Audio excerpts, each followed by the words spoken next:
Welcome to CosmoFactory, a podcast by Cosmoprof Worldwide Bologna, where we explore the entire cosmetics, personal care, and fragrance industry supply chain. I'm your host, Deanna Utrusky, and here at CosmoFactory, we look beyond the trends to discover the ideas, initiatives, and innovations that are truly advancing beauty. Let's get started. In this episode, we're talking about sourcing eco-conscious brands for retail, about consumer expectations in the GCC and Indian Ocean territories, about building a beauty division from the ground up, and much more. Joining me today on the CosmoFactory podcast is Brooke Bergé, Division Manager for Beauty Distribution at Ali bin Ali Holding. Welcome. Hi, Deanna. How are you? I'm good. Thank you so much for joining me. Thank you. It's a pleasure to be here. I would love to just get started by hearing a little bit about what your job is. Perfect. Well, basically, my role is, as you mentioned, Division Manager for Beauty Distribution. I head up a very large, well-known company. Our division is actually called Ali bin Ali Beauty. The company, however, I work for is Ali bin Ali Holding, which is one of the leading distributors in the entire Middle Eastern region. I personally look after around 22 countries. At the same time, I manage a portfolio of 30 to 40 brands. So it is quite an exciting role. Yeah, excellent. It sounds exciting. Thank you for that. So, as listeners know, our theme here on the CosmoFactory podcast is ideas to innovation. As I understand it, the beauty division did not exist at Ali bin Ali Holding when you got started. So you must have began with an idea in your head. Tell me how you started making it a reality. So I think with my background in more than 25 years experience in the beauty industry, and of course, nearly 20 years in the Middle Eastern region, it was actually quite an exciting role to take on board.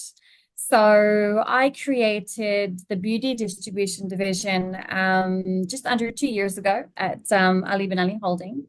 So basically, completely new division. There was no platform, nothing had begun. Again, it was quite exciting because I actually got to create a whole concept in my mind. I got to begin recruitment, looking at different brands, again, traveling around the world, sourcing new brands. So yeah, again, very exciting. And today, as of today, we have 30 to 40 brands in the portfolio. The whole concept I created was very much around the lines of consciously curated beauty brands. And again, it's not only beauty. When we say beauty, it's anything from skincare to hair care. We look at oral care, intimate hygiene. We look at organic period care. We have organic perfumes, beauty supplements, personal care. And it's anything from lifestyle to luxury brands and everything in between. So again, price points differ.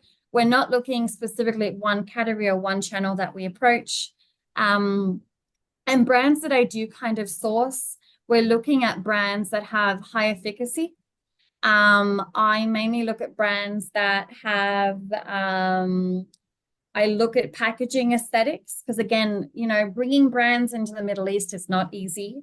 We're already oversaturated and overwhelmed with so many brands. So you have to have a very clear idea of the brands you would like to bring in.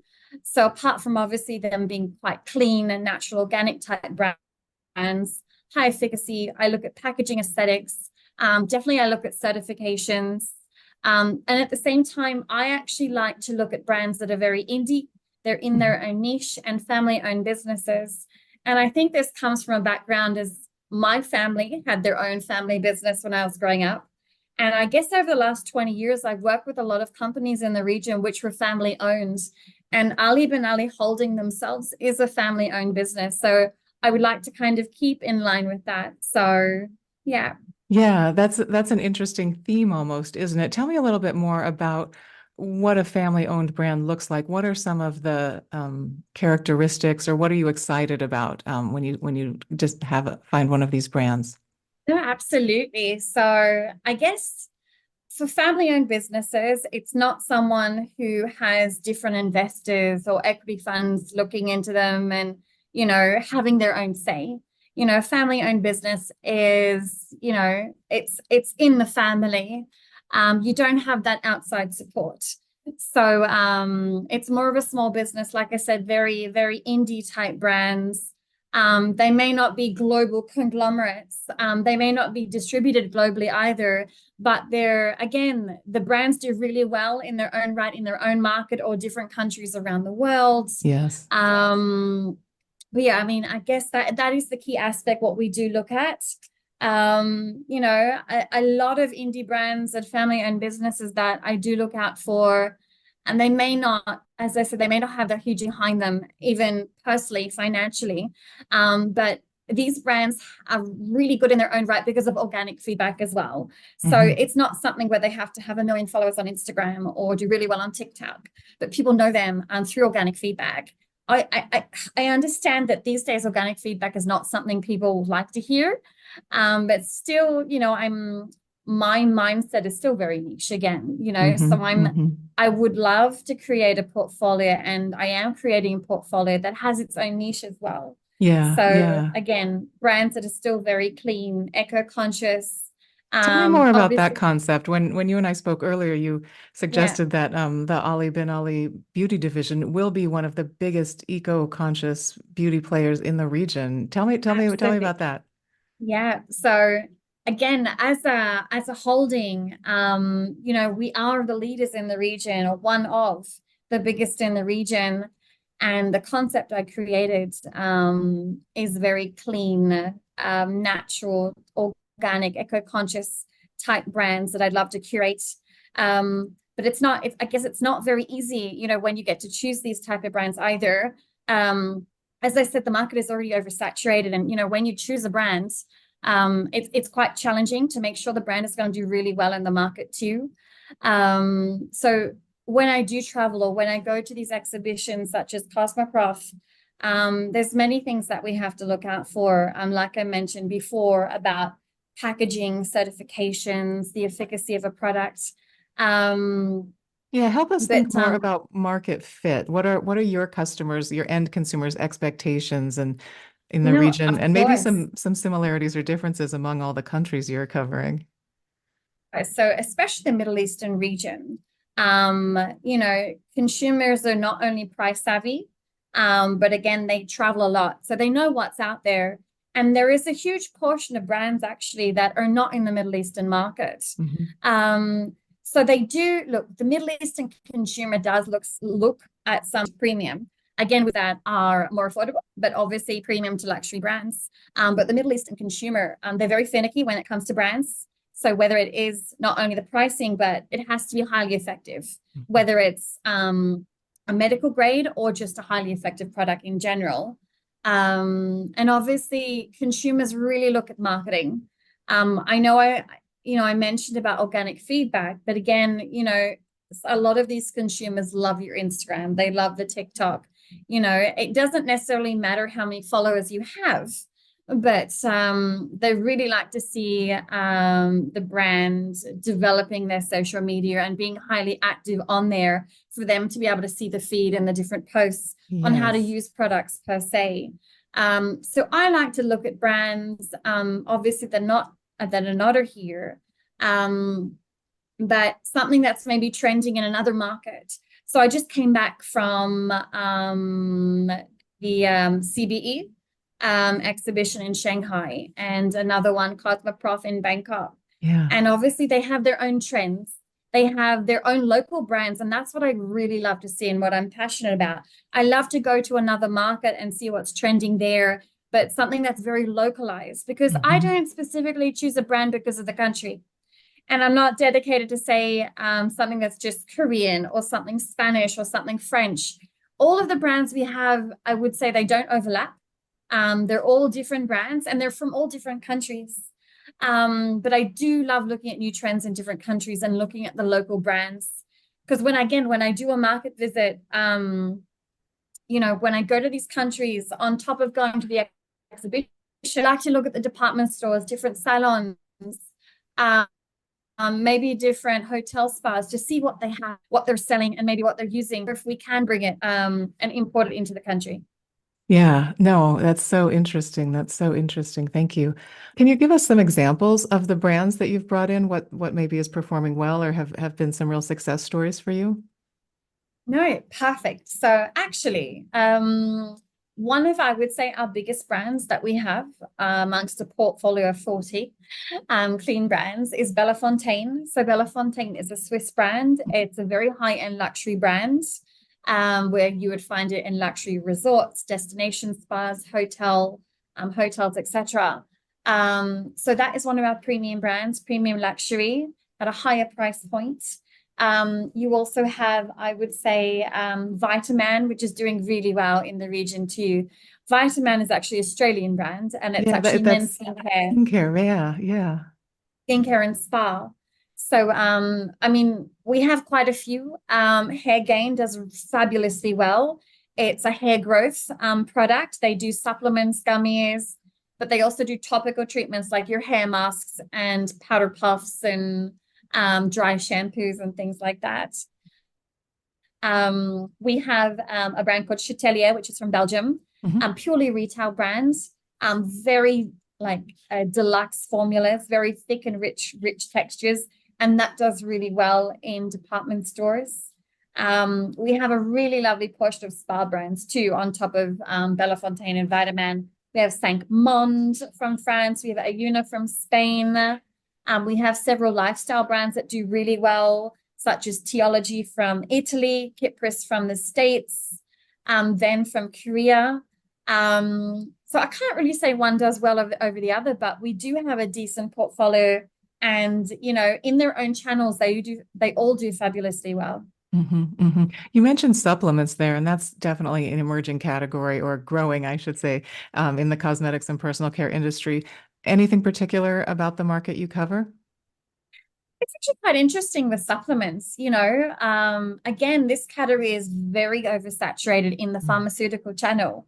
But when you look at like your department stores, the beauty retailers, maybe some other channels, it's very rare to find them. So the brands that have actually brought on board were actually quite huge in their own market, their local market, in department stores or beauty retailers, which is hard to find in the Middle Eastern region. So we have brands, like I mentioned, we have Hair Gain from the UK for hair growth, but then we have like performance type brands. We have Sandera from Switzerland, which is really for inner and outer health. Another brand we're looking at onboarding is from Singapore. It's called Dr. Aura. And funnily enough, I met them last year in Hong Kong in CosmoProf. Yes. And that was a fabulous event, actually, with some wonderful brands that I actually onboarded from that event. But I would say beauty supplements, health supplements are definitely up and coming and non-pharmaceutical type. So Mhm. rather in the beauty segment for beauty retail and department stores. Absolutely. Interesting. Yeah, thank you for that. And you've mentioned the brand onboarding process several times here. And you told me earlier that Qatar in particular happens to have pretty strict regulatory guidelines for new brands. Can you just talk about that process with your brands? What's a typical timeline and what are some of the challenges they might expect? Yes, this is a very interesting topic, actually, especially because I've been in the region nearly 20 years. The timeline has actually changed. Okay. It used to be, sometimes 9 to 12 months plus, years ago for or to complete the regulatory process. Mhm. These days, it's much quicker. So you can be looking at, again, depending on the country, because we manage, let's just look at the GCC, for example. Qatar market, you're looking at anywhere from 3 to 5 plus months to complete the registration process. Again, we really need to think about how many products we're registering. Is it Sure. a 5 SKU brand or is it a 200 SKU brand? Because that would obviously change. So if we take an average of, say, 50 SKUs. UAE, again, I was living there for 17 years. I've only been in Qatar just over 2 years.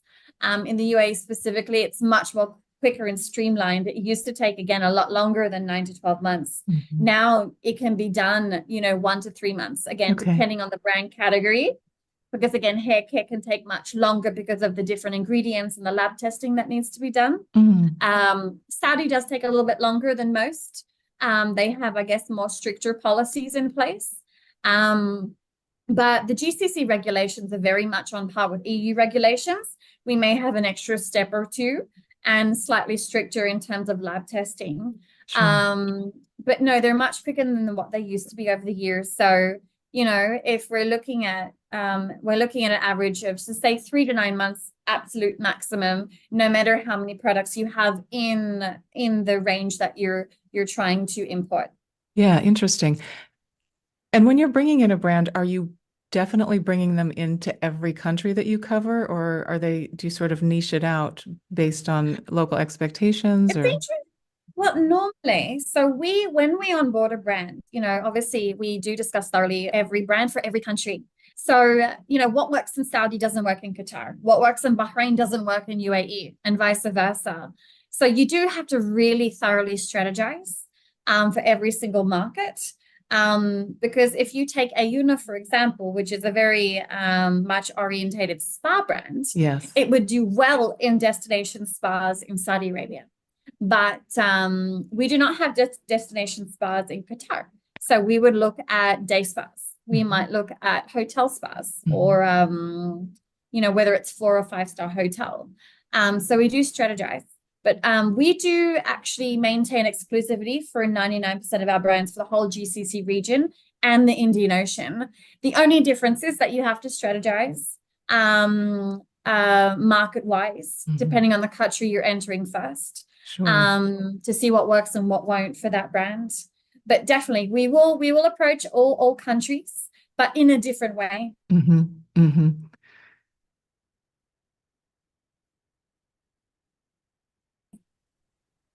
Thank you for that. In the answer you just gave, you were mentioning destination spas and other sorts of spas with the Ayuna brand, for example. But in our earlier conversation, you also mentioned to me Galleries Lafayette. I'm just wondering if you can explain where these brands retail once you bring them in. No, absolutely. So, I guess it really depends on the brand. Not every brand, I would say, is specific for a department store. I would say a good portion of them are. But the good thing is, because under Ali bin Ali Holding, we do have the exclusive franchise rights for the majority of the Middle Eastern countries for Galleries Lafayette. Okay. And Galleries Lafayette themselves, they actually have changed their strategy a few times in terms of their brand onboarding process. So although I do have to go through the buyers, or my team does, when I say they've approached they've changed more affordable brands. And it's very similar for your Harvey Nichols and your Bloomingdale's and your Saks Fifth Avenue, where most of them used to just want very high-end commercial brands, luxury brands to place in their stores. And now it's completely the opposite, because they understand, although we have one of the highest GDPs in the world, the consumer has a higher spend, but they were not previously catering to the consumer who may not have a higher buying power. Now they are, which is fantastic. So, any brand from more of a lifestyle, affordable brand can be found in your Galleries Lafayette, as long as it fits the right concept for the team there and for their concept. Yeah. Thank you. That's very helpful.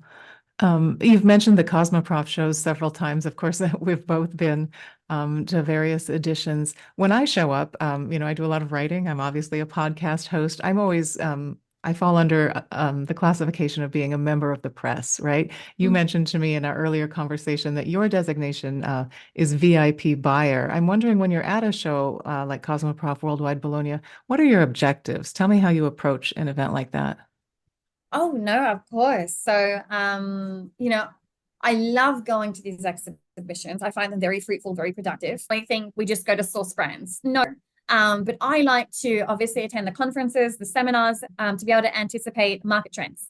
I like new and upcoming trends that they're forecasting for their region. That's quite interesting.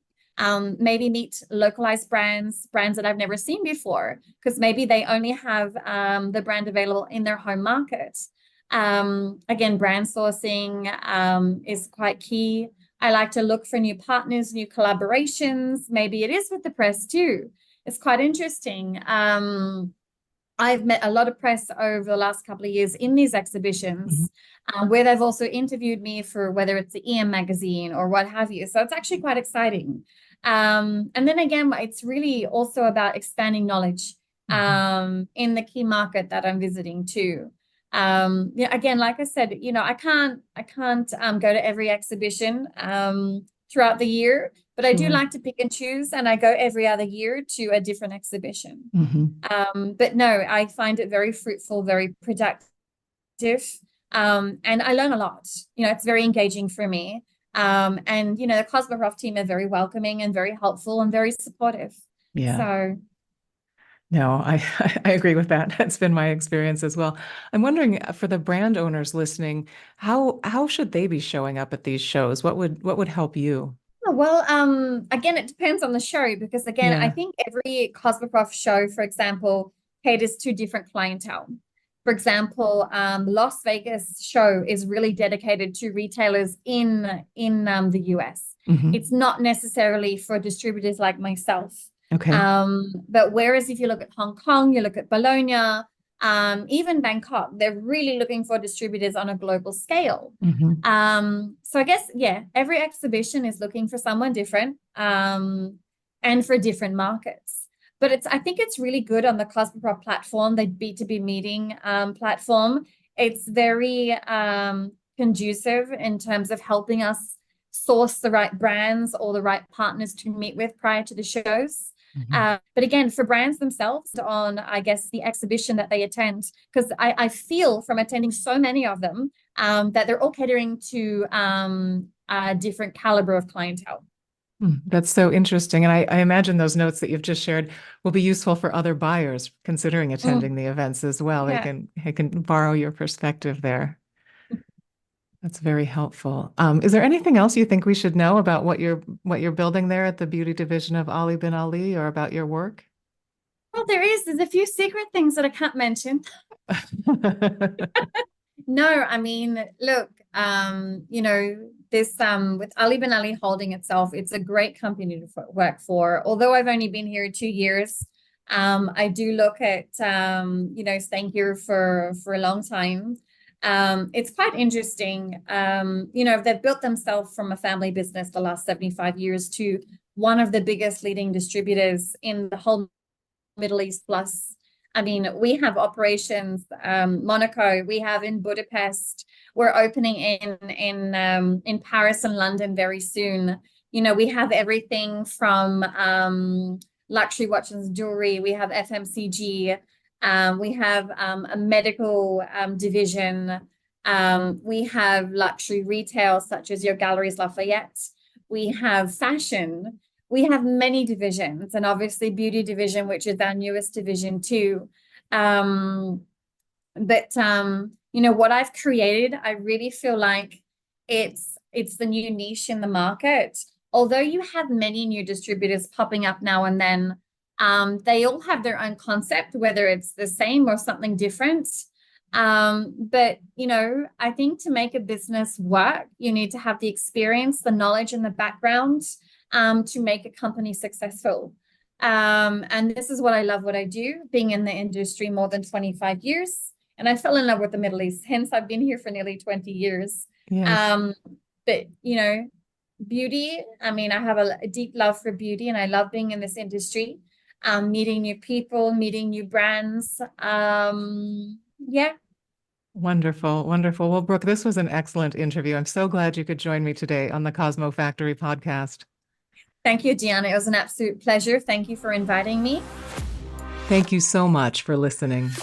If you find the CosmoFactory podcast useful, please take a moment to leave us a 5-star review and share your thoughts so even more cosmetic industry professionals can discover the CosmoFactory.